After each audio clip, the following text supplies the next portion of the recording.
Hey guys, Mark with Precision Computing. We're going to call this video log 3.5 because it's not really a video log. It's going to be a little bit more about water cooling. This is the Dark Side Star Wars themed mod that I'm working on in the Be Quiet Dark Base Pro 900. And I've got all the chassis mods done. I've got the backplate mounted, or the motherboard skirt mounted. Got the radiator mounted up front. We have 6 NZXT AER RGB fans mounted and wired. And the next step is to mount the CPU block. I have the Swiftech Titan X Pascal Komodo Eco water block on the graphics card here, and we have the light kit here, and then I have the Swiftech Apogee XL2 water block that we're going to be using on the 7700K processor on the MSI Gaming M7 Z270 motherboard. We have a little light controller here that'll actually control the CPU and GPU water block so we can get the lighting to synchronize. And we're going to go ahead and get this thing unboxed. We have our back plate for our CPU, very simple. We have our installation guide here. One of the nice things about, set the water block aside for a minute, we have our AMD mounting brackets. I'll go ahead and get these out of the way. We have 2011 screws, don't need those. We have Intel screws, gonna need those. And of course we have Intel LGA 115X. And these will be the bolts that I believe, screw through the motherboard into the backplate to hold the backplate on. And then it's got a little stud here where these other screws are just gonna screw down onto it, spring loaded. So it's going to be a very simple installation. On top of that, Swiftech also includes their Swiftech Timmate, which is some great thermal paste. So, quality thermal paste, quality water block. Looks to be an easy installation. I haven't installed one of these yet. So, I'm going to do this the first time with you right here. See how it goes. We have our Swiftech water block. We have our cable here. Go ahead and get that untangled. Right in the center we have our nice Swiftech logo. Of course our 2 fittings here. This does pop off, so you could create something custom because this is backlit here. We have our nice chrome finished base. Of course, make sure you peel this off before you continue. And let's go ahead and get started with the installation. I'm going to leave the motherboard in the case here, and I'm going to leave it in vertical orientation, because I want to give you guys an idea of how easy it's going to be to install this motherboard. So I'm going to go ahead and get the camera a little more focused in on the motherboard here, and we'll be right back.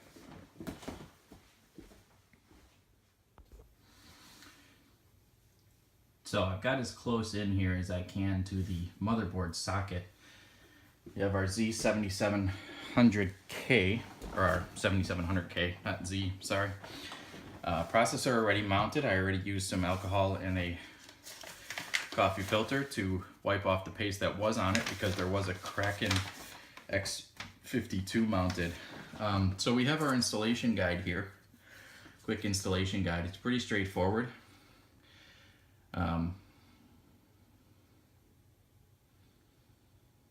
It shows us the backplate going on the motherboard tray in the back, and then it shows how to put the little standoff studs through the motherboard and screw it into the backplate. And then the water block will just sit right over that. These other nuts with springs on them will just screw down over that. And then down here we have 2011 mounting, so we won't even take a look at that right now.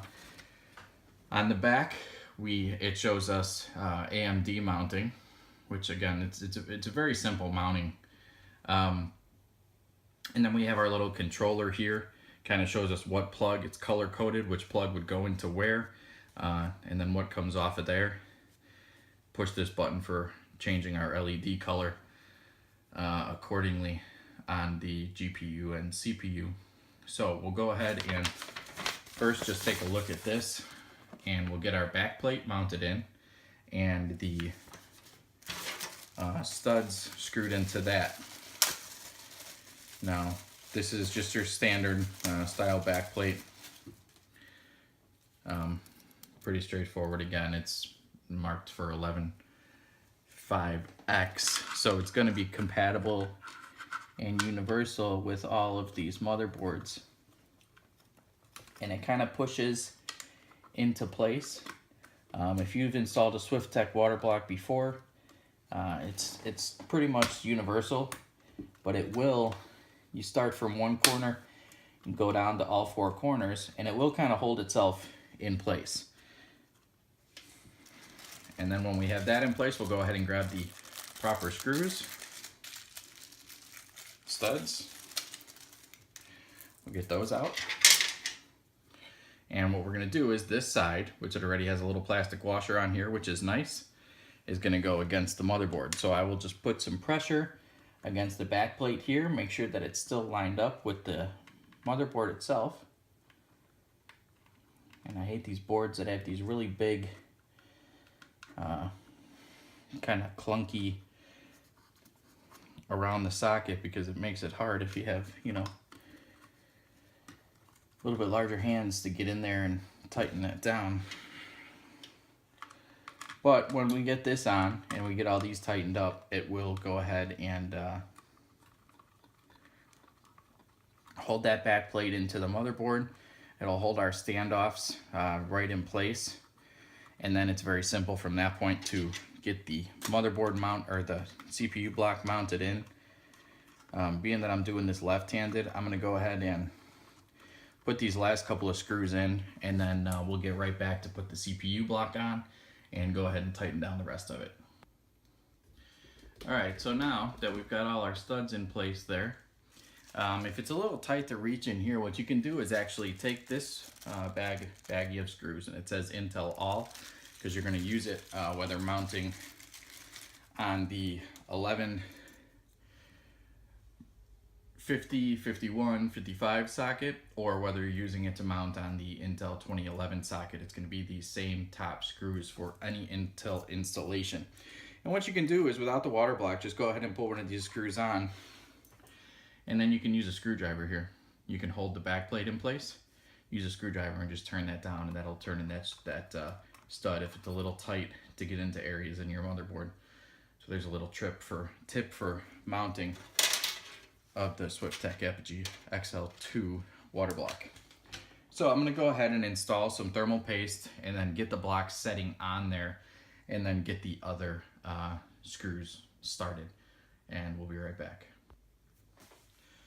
All right, so it's pretty much that easy. We've gone ahead and set our water block on here.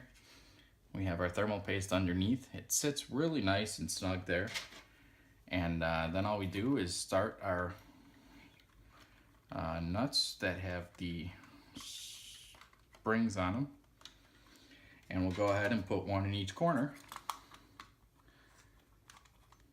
Get it started. And then we'll tighten it. When I'm tightening it down, I'm gonna go from corner to corner. So I'm not gonna go just screw it down all the way around tight at a time. I'm gonna do a few turns in each corner, go to the next all the way around until it's tight. So we'll start here, go across,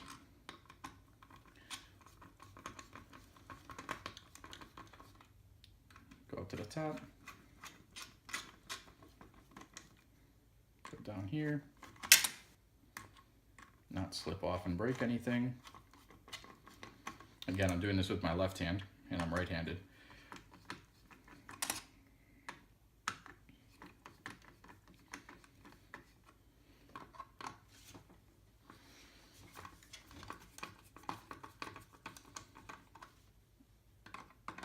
And once you go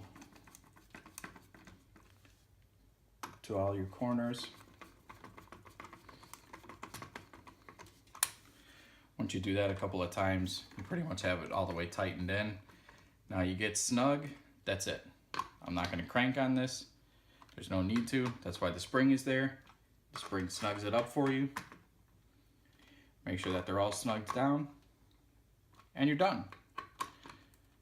From that point, we will run this wiring. We're gonna tuck this in here. I'm gonna come around this shroud. If you guys, there's a little wiring tip for you guys. I always try to make use of the motherboard, the curvatures, the space that I have in a case to hide wiring. We got a lot of wires on these fans in this case, and regardless of what there is, you know, I've done cases with fittings, open air cases, the Core P3 with fittings, with all the wiring on there. And if there's the available space that you can tuck wiring, you know, between things like this, because we're actually not going to plug this into the motherboard, we're going to run it back and plug it into the Swiftech controller. That's also going to run our wiring for our GPU block from Swiftech. So we get that tightened and pulled back like that. And now you don't see that wiring, especially not when, you know, the cover's on the case is all nice and tight. Even zoomed in here, we can barely see it. So stay tuned, and we're gonna give you our final thoughts on this block.